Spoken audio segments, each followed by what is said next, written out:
Leadership isn't just changing, it's evolving in ways we're only just beginning to imagine. And women, we're not playing this game anymore. We're the ones reshaping the entire field, building models, movements, and businesses that serve more than just a few. On the She Leads podcast, you'll hear real conversations with women who've broken through all kinds of barriers: revenue, identity, borders, and expectations. There's no sugarcoating here, just the truth, told by those who are living it. I'm Adrienne Garland, entrepreneur, strategist, educator, and creator of live experiences, gathering women leaders together for over a decade. And this is the She Leads podcast. Hi, everyone, and welcome back to the She Leads podcast. I'd like to kick off today's episode with an ask. If you haven't done so already, before you listen to this episode, please press pause and take 2 minutes to give the show a 5-star rating and review. In the year of the fire horse, we want to light up the world with the journeys, stories, and wisdom of women entrepreneurs and leaders. And there's no better way to do that than to rate and review this show. Thank you so much for helping to share our incredible show with more people. Now, on to our next guest. Her name is Ashley Orphis, and she's the founder of ALAB Group here in New York City, where she helps visionary founders shape how their ideas are understood, trusted, and adopted. Ashley works with brands across technology, food, hospitality, and culture that are introducing entirely new behaviors to the market and replacing traditional publicity with performance-driven communication that's tied to education, credibility, and long-term category leadership. Ashley's work centers on a simple thesis. In the era of AI and algorithmic overload, brands don't need more visibility, they need meaning. Welcome to the She Leads podcast, Ashley. Thank you for having me. Well, I'm so excited to have you here on the show. We have so much to speak about. I can't wait to dive into it. But I wanted to start with the fact that you have a background in luxury and entertainment, which sounds so exciting.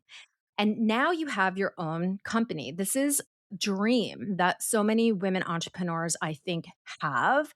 So can you just start out by sharing with us what prompted you to make the change in working for others to start your own consultancy?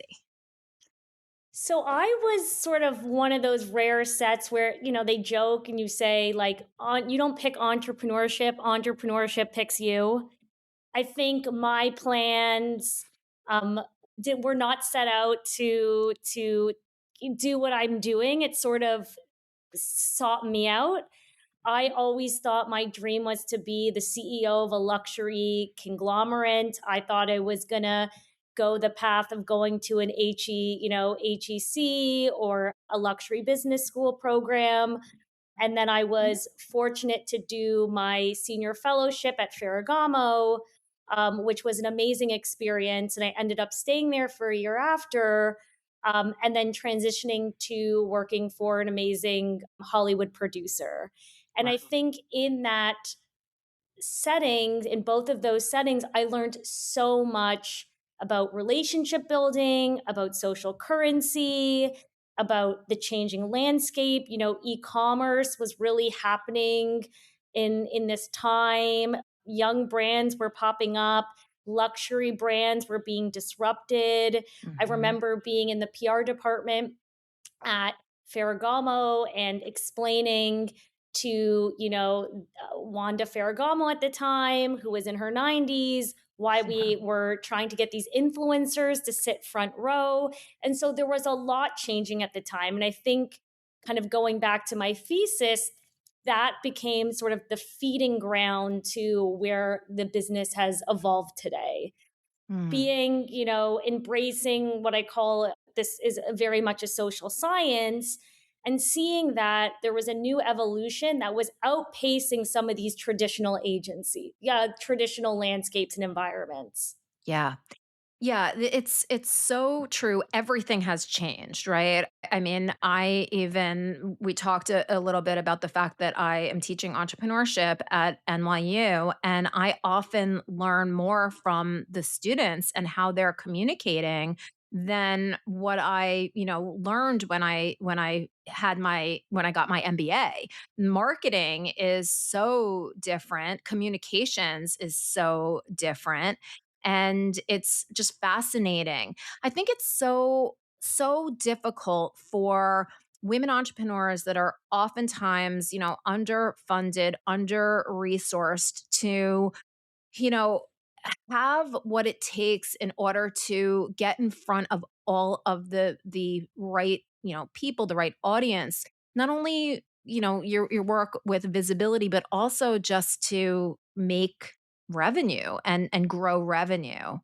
So I would love to talk to you about that and talk about very your work is very forward and future facing. So, can you just give a little bit of background on what you work with your clients on? You talk about bringing new behaviors to the market. Can you just dive into that a little bit deeper? Sure. So, kind of to answer the first part of your question, um, I think it's really coming to the table with how are you different? What is your unique point of view? And I Mhm. always tell, entrepreneurs to really focus on that because the world doesn't need another business and we don't need more stuff, right? So what is your unique point of view in the area that you are dominating? And I Mm. think for me, being a young entrepreneur, like it wasn't sexy at the time. I started the business at 22, 23 years old. This was not as sexy. Now everyone is doing some sort of gig job or an entrepreneur. But at the time, it was not sexy. Yeah. And so I think that was very clear for me, which allowed me to be able to meet with people very senior than me because I had a very distinct point of view of what their brand was doing and how we needed to communicate it to the world.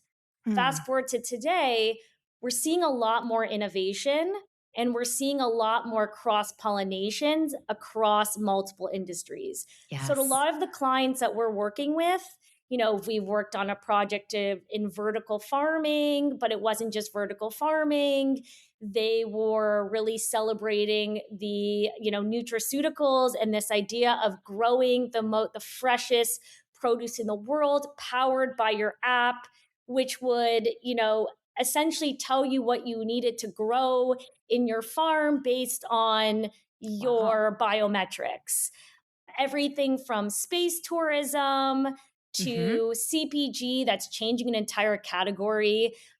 Maybe it is not just thinking about detergent, but it's thinking about healthcare as a whole. So, the type of clients that we're working with are really building, I like to say, a better mousetrap. And they're really building brands for the future that are impactful, they're intentional, but they're Mm. not one trick ponies. And I think a Mm. lot of the traditional PR dialogue has always been, what is that one thing? And let's narrow down on that one thing. And we really believe in, foundationally, we first have to believe in micro messaging. What are really the key attributes that make your business what it is? And Mhm. how do we do that? How do we package that in a tangible way for the world to understand? Because for a lot of our clients and the work that we do, they're really inventing categories. Mm. We launched audio jewelry back 10 years ago, Friends headphones. That business sold, they exited, but now we have everything like Aura. So, but back then, right? How do you really define and explain the category? So for us, I think it's really about creating the understanding and the foundation, right, with those entrepreneurs first and foremost, and then from a behavioral standpoint, right, we're sort of culturally mining with them. And Yeah. we're developing plans that are evolving with them. That's why I said to you before when we started, this is very much a social science. And I Mhm. think that also the thing that makes us very successful in that process is we are not creating a plan and setting it and forgetting it. We very much set the tone with our clients and our work that this is ever evolving and this is an integrated approach. And so they're coming to us for that creative lab style approach to working with them. I love this. I'm actually currently taking a course with IDEO, and Oh, amazing. yeah, it's so much fun and just so interesting, but it's design thinking and Hmm. AI and how to really leverage everything to push your thinking and to get very clear about, what is the problem that you are solving and how are you solving that problem in a very unique and compelling manner. And so when I'm listening to you speak about what your agency does, it seems very much in that vein of design thinking, right? Very And much. truly understanding the market, the context, the conditions. And so I think so much about smaller businesses growing, operating in that environment, and larger businesses that have a lot of resources to be able to hire experts to help guide them along. And it obviously gives them competitive advantage. But so many of the businesses that are launching lately, I do believe they have a bigger purpose. They're not just focused on profit. Of course, they are focused on profit, but there's other things that they're trying to accomplish as well that hopefully, will help humanity in some way.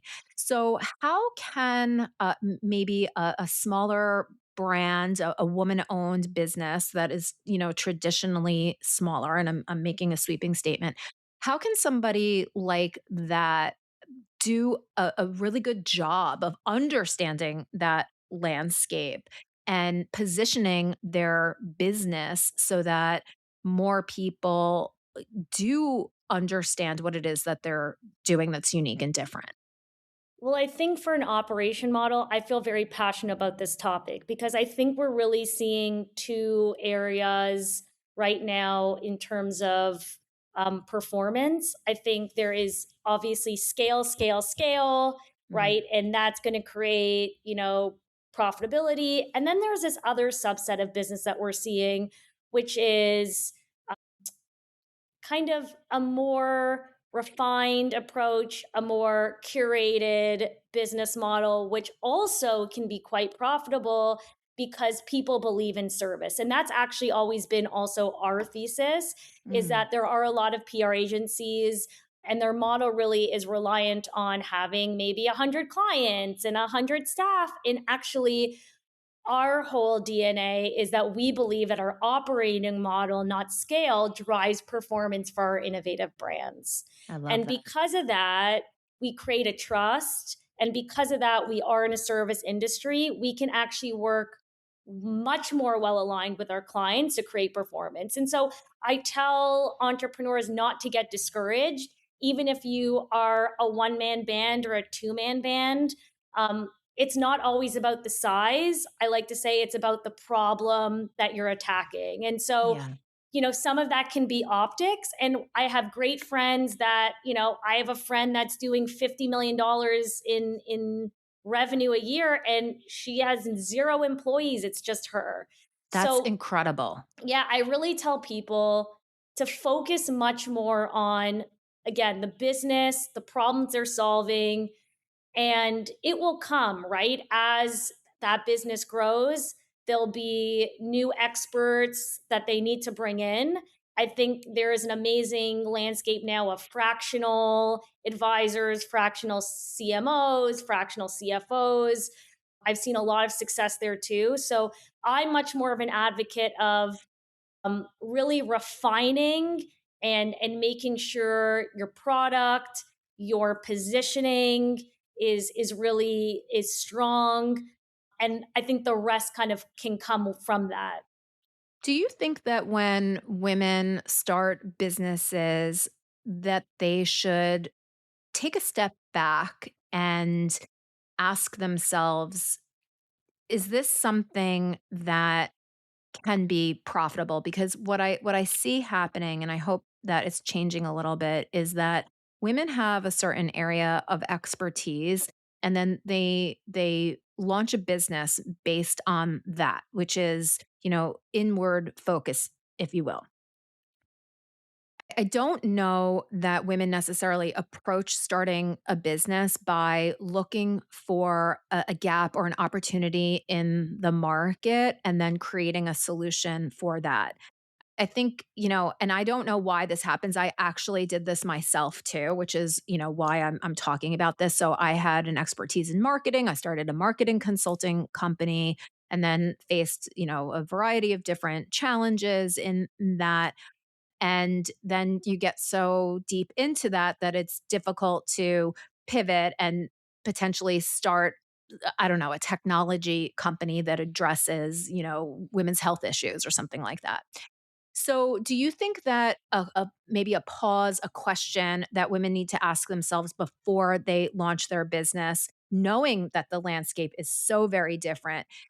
How can I solve a problem in the market, or is my expertise that unique and differentiated that I can launch a business that leverages my expertise? I think it's a little bit of both, but I think the conversation that's in the middle of this is we have to be better at saying we deserve money and creating a change in conversation around money and finance. Yes. I think that that is kind of the polarizing thing that's in the middle that kind of flanks us because I've seen Yeah. it both ways. I've seen people that we had a friend of ours who launched an amazing business. I didn't know it was going to blow up. And she during COVID found this idea that she could help men that were in their another stage of their life. Maybe they went through divorce, maybe they're widowed.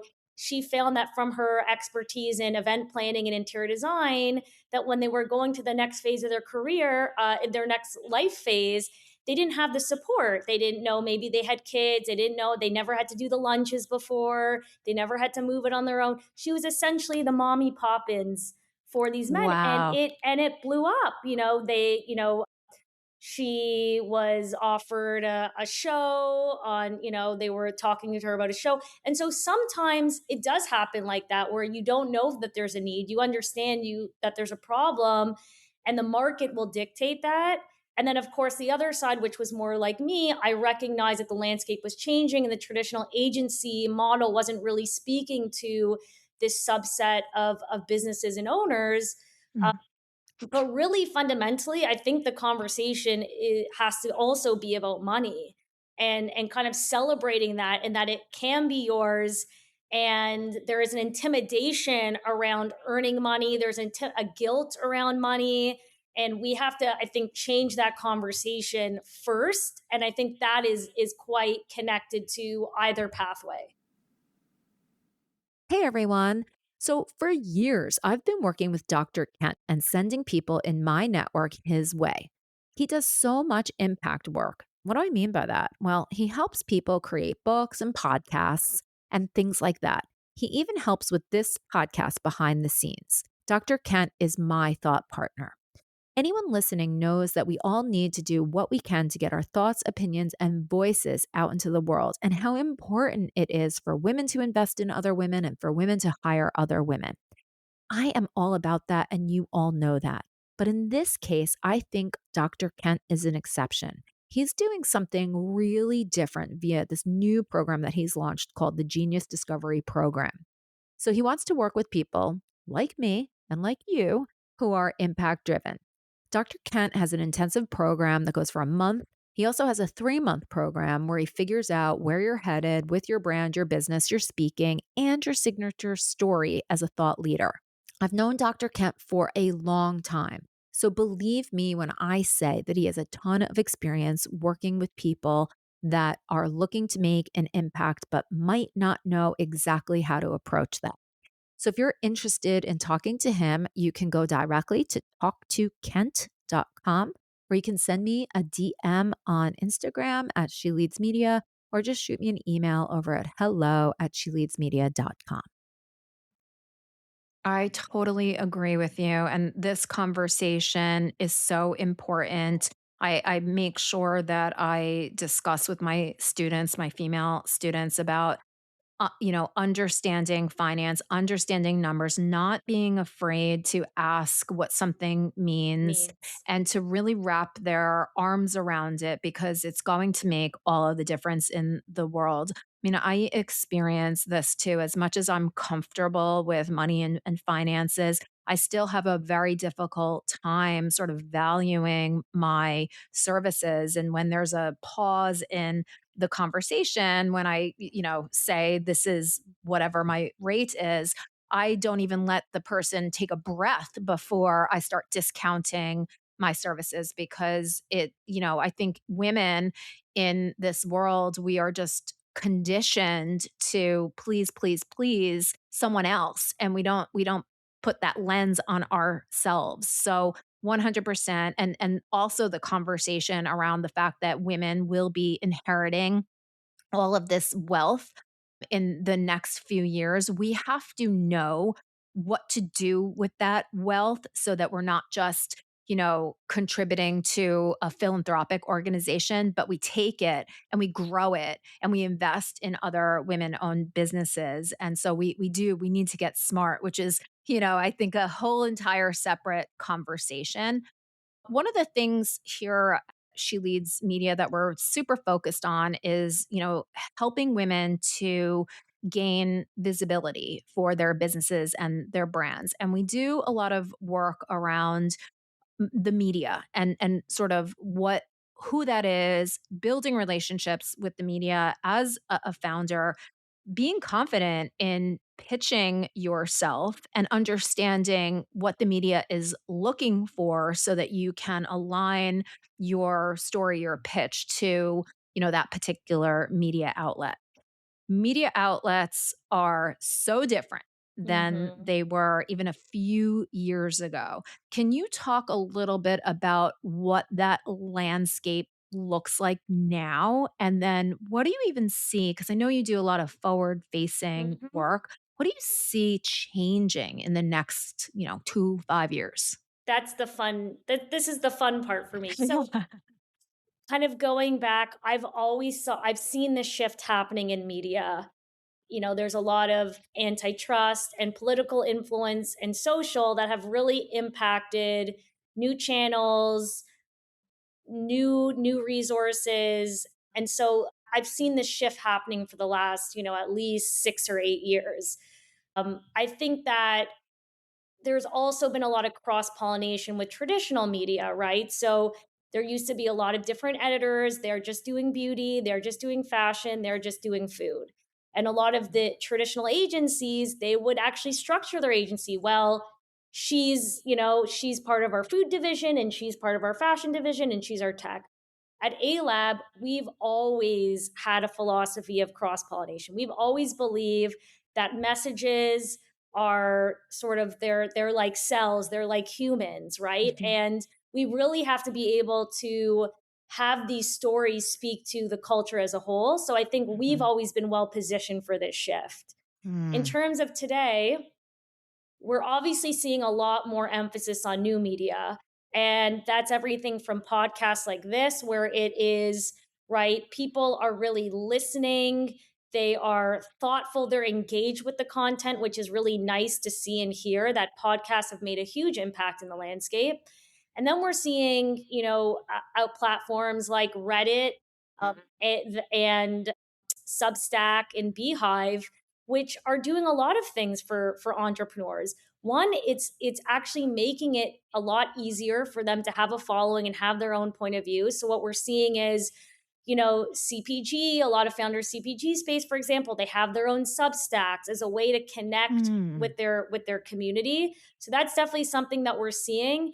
And it's less about pitching and more about community building. And I know Yeah. that that word has kind of been abused in the industry, community, authentic, but Right. platforms like Substack and Beehive are really making it possible to do that and give a really fair opportunity to the entrepreneur where, it's hard to compete with Instagram and the algorithm per se, but we're seeing a lot of success of founders being able to share their story either on their own Substack or Beehive, but also with writers who are making the jump, who came from, Yes. Wall Street Journal or a New York Times, and are I want to be able to express their own opinion and share about the products they really love. And we're seeing a really big impact. I know for us, again, 2 years ago, we really saw that Substack was going to make a really huge impact in the space, and we were already kind of curating these writers and getting to learn and getting to know them. So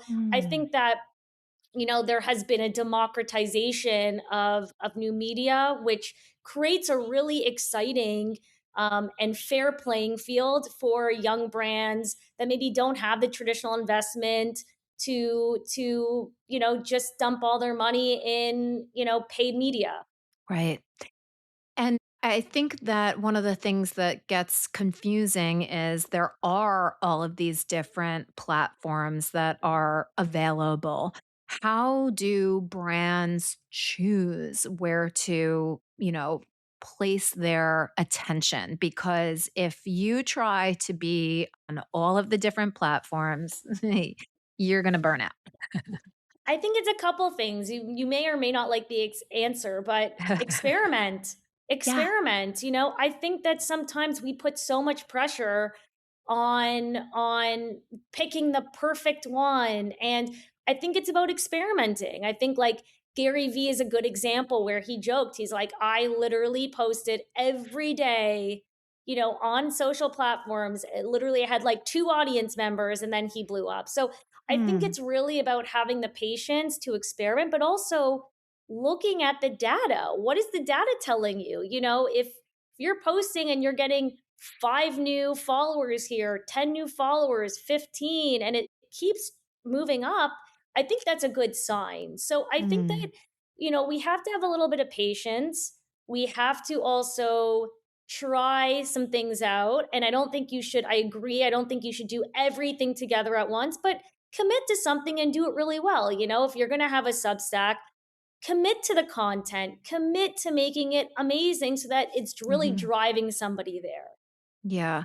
There really is such a blurring of the lines between, PR, communications, marketing. It's all really the same. I mean, we've been It talking is. about that. I worked at PR Newswire back Yeah. in the day. And, we started having that conversation about the lines really being blurred back then. And it's really only gotten more blurry because something that you said is, I think, important to focus on, and that is trust, right? It's not about these messages where it's buy, buy, buy. It's how are you bringing people in? How are you showing them as a brand that you care about them and their well being or helping them to accomplish something that they're trying to accomplish? And so, how do founders and people that want to scale their businesses to $1 million and beyond, how can they think about that in their business? Because I think in the past, a brand may have hired a marketing agency, hired even an advertising agency, hired a media buying agency, hired a PR agency, and now that's really all together. So, what is some advice that you have for these growing brands? I think, yes, you definitely need to invest in marketing. But I will say this, if you don't, again, have a great product and a great point of view, you are spending a lot of money that will not get you to scale.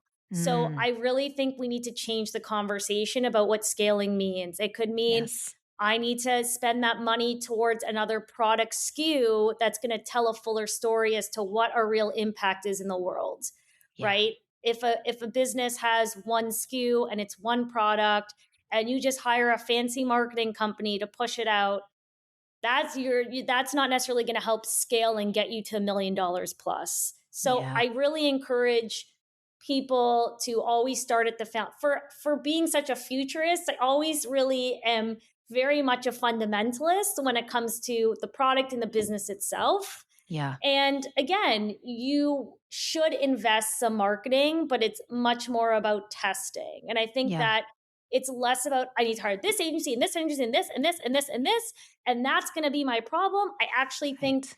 sometimes the founder doesn't get to, like, for us, we a great partner for us is we do work with a lot of founders, we work with a lot of CMOs as well, but we want them to learn and we need them to be educated along the way. And Yeah. that is only also going to make the business smarter. You also want to bring in good partners into your business. So don't just hire marketing to hire marketing. Don't just hire them because they worked with your competitor and you saw some glossy, Mhm. visuals, and ask the scary questions, ask the things that are keeping you up at night to them and see how they respond. I love that so much. And you make me think about how when we're building these companies and scaling these companies, a really great use of time is to do a lot of customer discovery and keep that going. Because when you do bring on a partner like ALAB, those insights are going to be what you are looking for so that you can Absolutely. position that company in the market. Absolutely. And for us, we very much like to say we have a two-way dialogue with our clients. So if they do have a paid performance team or they do have somebody internally that's doing the analytics, like, we are having those conversations to say, what did we learn about the customer today? And like, on the simple point, again, I know founders and entrepreneurs that are doing 10, $20 million in revenue, and they're writing as simple as handwritten notes to their Mm, customers. They're calling them, hey, I just wanted mm, to say I'm the founder of XYZ. Like, I think that there is so much pressure because of social media and yes. everything looking so instantaneous. And part of being a futurist, I also say, is looking at the opportunities of that analog can also provide you, Yeah. right? I think that there is a real opportunity and strategy there of writing the handwritten notes, of calling your customers. Mm, So, again, that's kind of part of the experimental, see what really resonates with your audience, but also you as a founder. Like, we all have our own kind of DNA, our mhm. own, the things that speak to us. And that's also what's going to come across. If you absolutely hate doing podcasts, don't just do a podcast because you think it's going to change your business. I Yeah. think that we really have to honor ourselves. If we're talking about changing the conversation around money and feeling good, part of that is also honoring ourselves as a founder. Yeah, that is such an important message. And I think it's something that social media did to us. It connected us and it also separated us, like our human connection. And it is so important to show that you are a human being, that you are a founder that literally cares about your customers. You can't have a business without your customers. And I think that too, people are craving that type of connection. And in a lot of ways it's almost like recognition to your customer that, hey, you're important to me.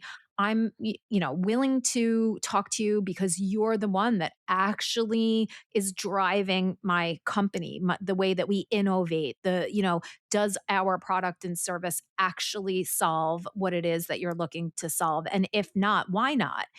I think that we've relied so heavily on all these digital tools to gather that information, and a lot of times they miss the mark.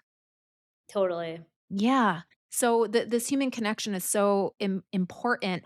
I also see it in the events that I do. People ask me when I'm maybe partnering with somebody, you know, have you done this ad? Have you posted here? Have you done that?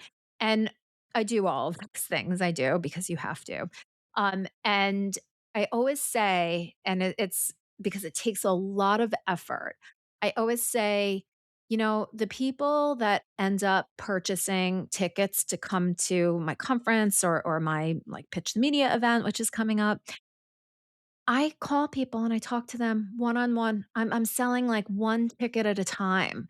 And I think that that's what it takes, because people want to be reassured that when they are spending their time coming to something and committing to it, that they feel comfortable, that I'm there to almost take care of them. What do they need? Let me introduce you to this person. And that's what I think makes the events that I do special, because I literally know the majority of people in the room. If it were 2,000 people, that's going to be a different story, and I would have to figure that out. But I'm also not interested in putting on a 2,000 person type of event. So I think this human touch is something that can be now a differentiating factor. Absolutely. Absolutely. And it goes a long way. Like I said, it's a competitive edge because there are people that are looking for the shortcuts. And I think that it does go a long way because it is so rare. Yeah. Yeah. I love the handwritten notes. It's almost like, when I was graduating college and going on, interviews and things like that, I had my own stationery created, with my name, and I would always write thank you notes. And such a beautiful thing. I loved doing it. And of course, I've completely stopped doing that, but I might go out and get myself some more personal stationery this weekend. I love that. Yeah. So, Ashley, this has been such a wonderful conversation. I love what you're doing. I love this forward facing aspect of things in the future and where it's going. I know that there are so many women founders that are listening to the show and who probably want to connect with you. So, how can they do that? They can email me if that works Yeah. for you. They can email me directly. I will answer every email that I get. Um, Ashley at alabgroup.com. They can also follow us on Instagram at ALAB Group. Amazing. And yeah, looking forward to hearing from everyone. Awesome. Well, thank you so much. This has been a pleasure, Thank and you. I'm really excited. Likewise. Thank you so much. Thank you.